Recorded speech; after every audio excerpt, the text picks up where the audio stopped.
friend here was just an agent of chaos. Don't let me in. Don't talk to me. Leave me alone. I can't stay.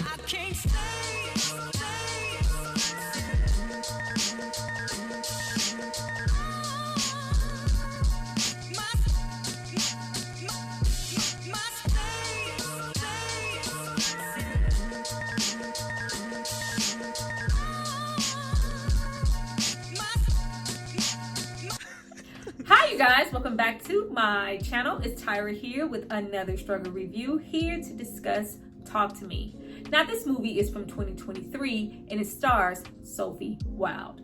Now before we get into all things, save Riley. I don't care what happens to anybody else, be sure to save Riley. I need you guys to drop down and subscribe to my channel and like this video. I'm gonna give you guys a moment to do that. Then we're gonna come back and discuss. It's a sad day when your friends above ground, your living friends, are just as demented or more than the spirits that we are trying to avoid. Don't talk to me. Go back.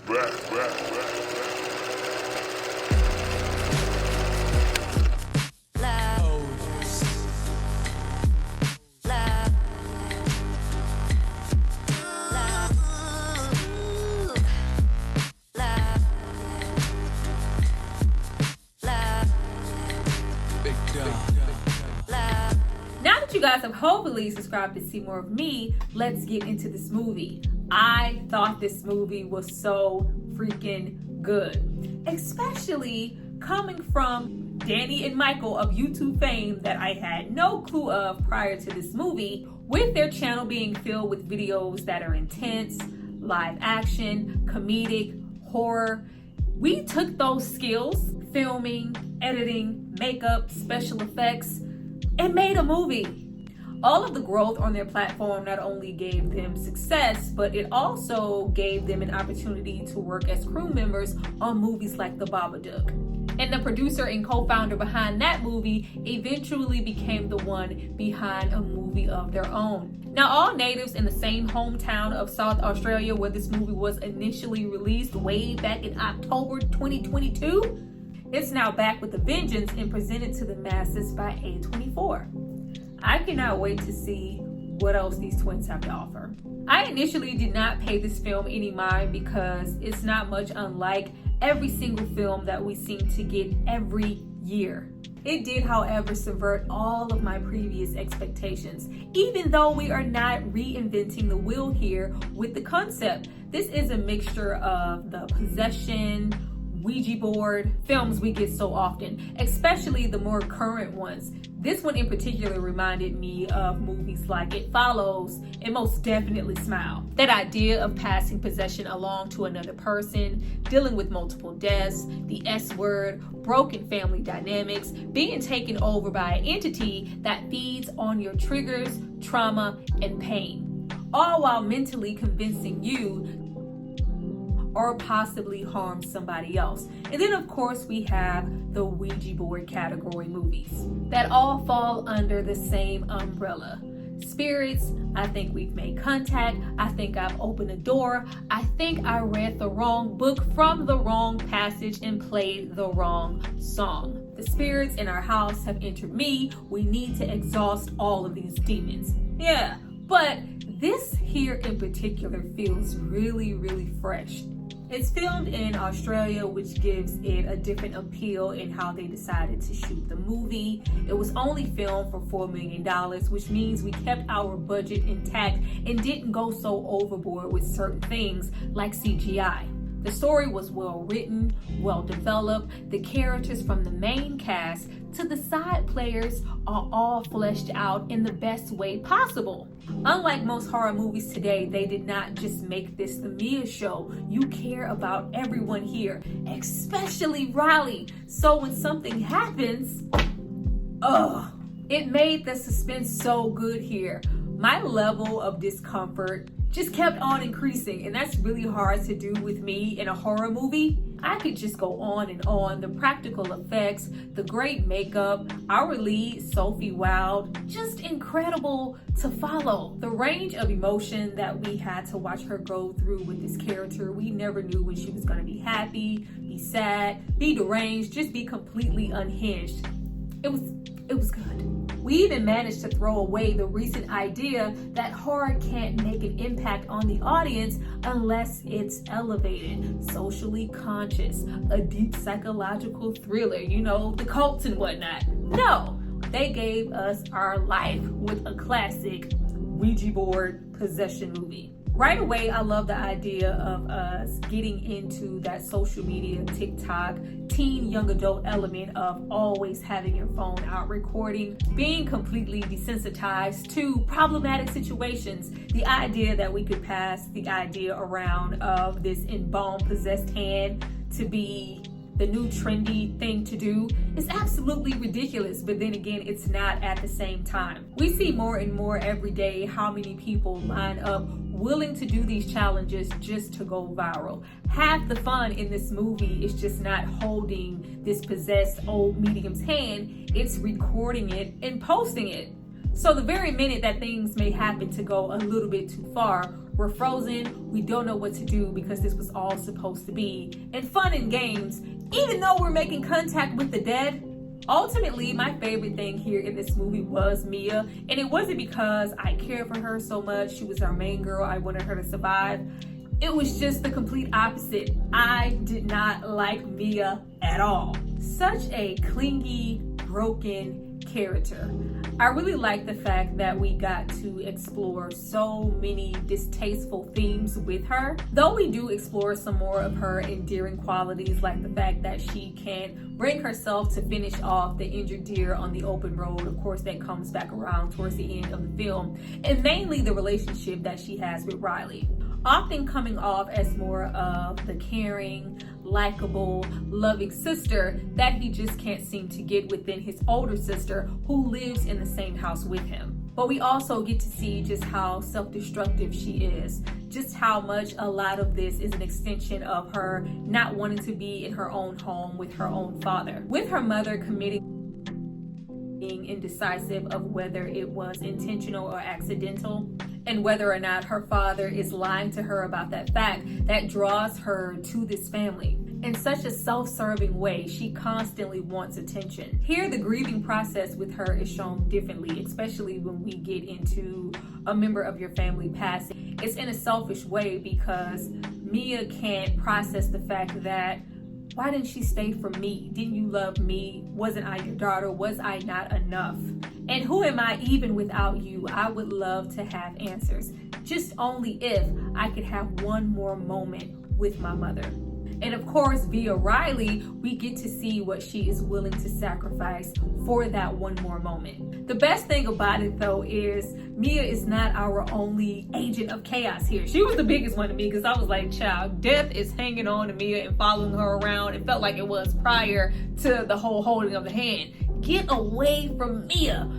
Everybody here does really questionable behavior. Whether it's the two members of the friends group who were in possession of said hand in the beginning of the movie, especially the male who knew all along the ramifications that could come along with that hand and had seen what it done to a previous friend firsthand, but we still initiated doing the challenge anyway, passing the things along, like just absolutely insane. And then, at the end, we just kind of wash our hands with it, like, just burn it, bury it, do whatever you gotta do. We just don't want any parts of it. And then you get into the brother-sister dynamic. The sister was such an asshole. The sister, of course, rightfully so. We are older. We are trying to get more into having a boyfriend, having our solo time, independence, and eventually this just turns into downright neglecting and disrespecting our own brother, saying, some of the most little harmful things to hurt his feelings in the process, leaving him to elements that we don't even want to participate in ourselves. Getting into the representation of this embalmed median hand being a whole placeholder just for peer pressure and drug use. and the need to maybe just want to look cool and participate even though you're freaking terrified. I love the fact that we learn Mia was probably due to her mother's death, or maybe even prior, she was into drugs. So it was nothing for her to volunteer her services first to see what this hand could really do. Child, the simplicity of those black contact lenses, the little head, the camera angle where the head and the body is all moving and jerking all at the same time, the voice, like it was just really great. The practical effects on those spirits looking all ooey gooey, sticky, old and stiff and gummy, great. But we get to see right away how this affects us as a sister, how this affects our brother, terrified enough to maybe even want to sleep in the bed with us. What do? We go over and invite this ragtag duo to host this same type of party in our own home, when she never had any interest in participating or touching the hand herself. And then we get into characters like her boyfriend or her brother, who, from what we can see, don't have sex, don't drink, don't smoke, don't participate in any activities. But when we see something like this that isn't really considered a substance, we are not as hesitant and are willing to succumb to the peer pressure. There are constant chants here. Even when we get into a character like Riley with the sister, his best friend, constantly referring to him as an infant, a baby, you need to grow up. Or the boyfriend who's just a little bit too goody-goody. It's nothing to participate in this. Would I smoke some weed? Absolutely not. But this is a viral, TikTok-ish, ooh, record me and post it funny moment. What is the problem? The whole scenario of the boyfriend and the humping and the dog and the licking and the kissing of the mouth, oh God. It made me so uncomfortable. Riley's whole situation reminded me so much of Hereditary. The banging of the head, the physical, like whoever did the sound design, the impact of the bam bam, I was like, oh my God. The gushing, it was just so freaking horrific. The most, horrific thing isn't so much, the sound or just the impact or the banging on the head. It's mostly just everybody's reaction to it. Often nobody is doing anything. Nobody's knee-jerk reaction is to, oh my God, let's help him. Everybody is just standing around and just being desensitized to the situation, not helping. And we see that so much in real time. Riley in his little small stature, him being younger, and just the whole situation of being kind of left. He's already been, at that point left by his sister in that element, just desiring to, fit in, be seen, maybe succumb to just being cool and not being considered the baby. Just let me get 60 seconds, just let me try. And the person that he trusts the most is willing to throw him, to the wolves right now, just to even have a moment with her own mother. Just selfishly leaving him so vulnerable and so open for what was to come. There were so many themes of that here, not just in that friends group, but even when we get into the parents, getting into the brother and sisters, like her mom, you could tell that she was one of those involved moms, but at some point it's like, I would have questioned her even allowing someone like Mia to be so much in their space so often and just so attached, when in reality she needed to be home, be with her dad, connecting in that way, healing. But no, we have a child here who is clearly a bit fractured. We have been using drugs. It just seems like such a shifty element, which is why when the situation initially happens, we were so quick to blame her. Nobody in this movie takes accountability or just real true concern for anything. Not one person steps up and goes, oh, this is the hand right here.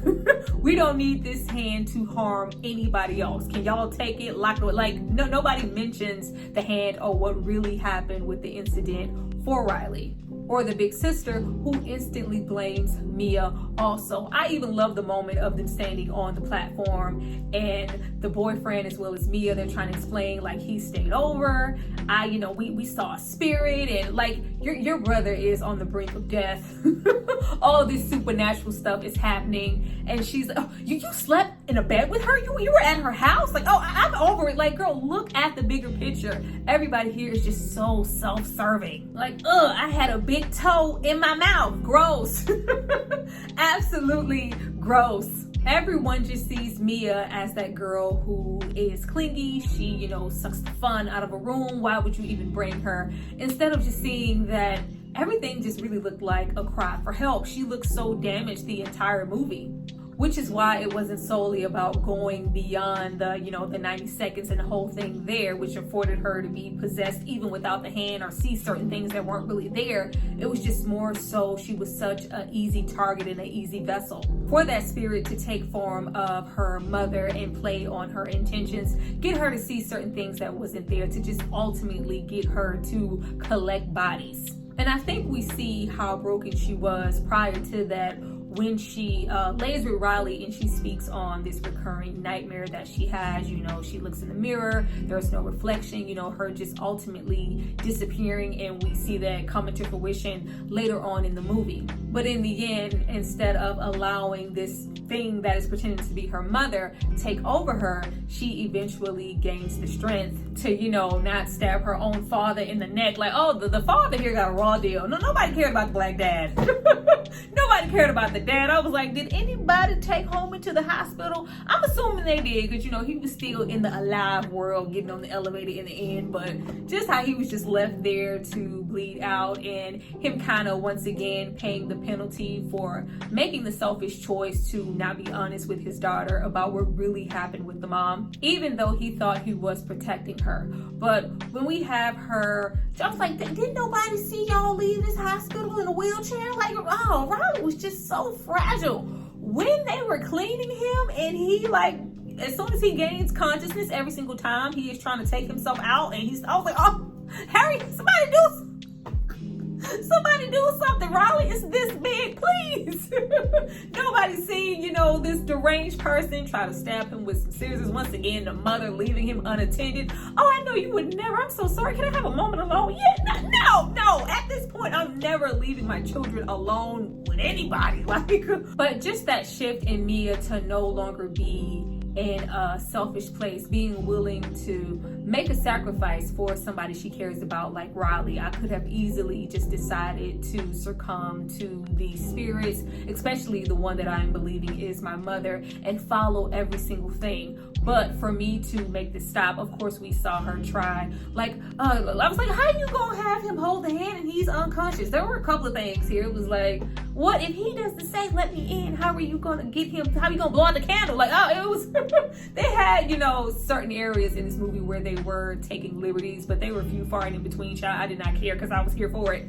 But in that moment where she chooses to sacrifice herself instead of Riley, and we circle back around into the whole situation with the oncoming traffic and the kangaroo, and we have her pretty much wake up, and I was like, oh, we get a second one. We are getting the second one. She is now on, you know, the other side, dead, with these lost, longing spirits who just want to make contact and want somebody to let them in. Like, oh, I was here for every single piece of this movie.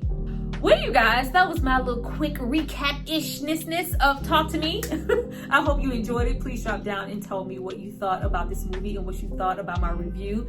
I definitely was not planning to review this movie. This is one of those on-the-fly situations. You know, I'm a notes girl. I like to have my little notes and my little, like, no, this was, you know, off the dome. So if I left anything out that you feel like was important, please drop down and let me know that. And just, yeah, drop down and tell me who you thought was a good person here, because I just, outside of Riley, I just didn't see it for nobody else.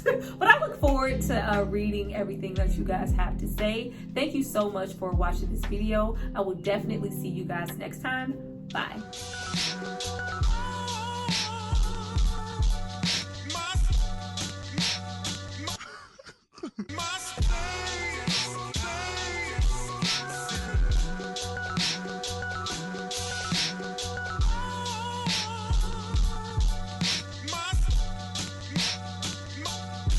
Commissioner!